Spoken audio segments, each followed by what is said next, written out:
Magandang hapon po. At ayan po, tapos na po yung SONA ng Pangulong Marcos. At siyempre po, napakarami nang nag-abang kung ano yung kanyang sasabihin. At lalong-lalo na po yung mga nag-aabang na nababanggitin daw ng Pangulo na postpone na ang halalan. Or babanggitin daw ng Pangulo na dahil sa krisis, baka utusan ang Kongreso at Senado na magpasa ng batas para i-postpone ito. So, yan po ay paniniwala lamang ng iilan. Ano po, ito yung mga fake vloggers po na kahit alam nila ang totoo, para mapanood lamang po sila, ay gumagawa po ng mga kwento na wala po o malayo po sa katotohanan na pinaniniwalaan naman po ng mga ilang tao na talagang gusto po nilang ma-postpone ang halalan.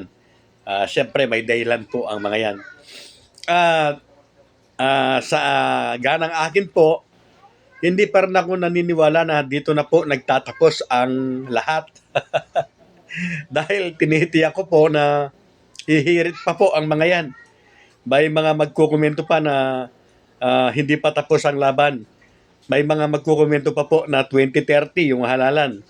May magkukomento pa po na 2029 ang barangay at SK election. Marami pa rin po ang magkukomento at magko-content ng mga yung mga naunang videos po na sinasabing ipopostpone nito ng ilang personalidad na pinapaulit-ulit o binabalik-balik lamang po para nga magkaroon po ng views. At malamang po ay matitigil lamang ito kapag nagsimula na po yung orientasyon ng mga kakandidato or mismong pagpapail na po ng Certificate of Candidacy.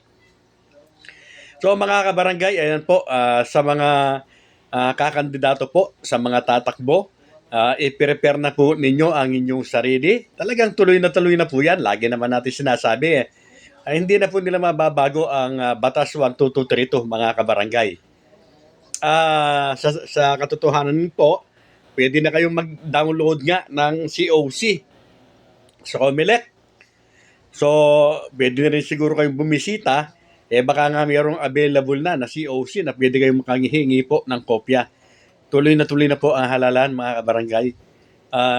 Sana po huwag na kayong maniniwala sa mga magko-comment na hindi po matutuloy ang halalan, postpone. Mga kabarangay, lalo-lalo na po sa mga malalayong lugar na inaabot po ng ating channel, ang halalan po ng barangay ay tuloy po at wala na pong makakapigil po dito. Dahil bagong batas lamang po ang pwedeng makapag-postpone at makapigil dito. Pero hindi na po sila pwede o hindi na nila kaya na gumawa pa po ng bagong batas. Kagaya po ng paulit-ulit ko po na sinasabi na makagawa man sila sa mabilis na paraan, kokontrahin po yan at tiyak makakarating nga ng Korte Suprema. At ang Korte Suprema mo po, malamang sa alamang ay hindi na po yan kakatigan. So yan ang po lamang muna mga kabarangay. Ang barangay at SK election po ay tuloy na.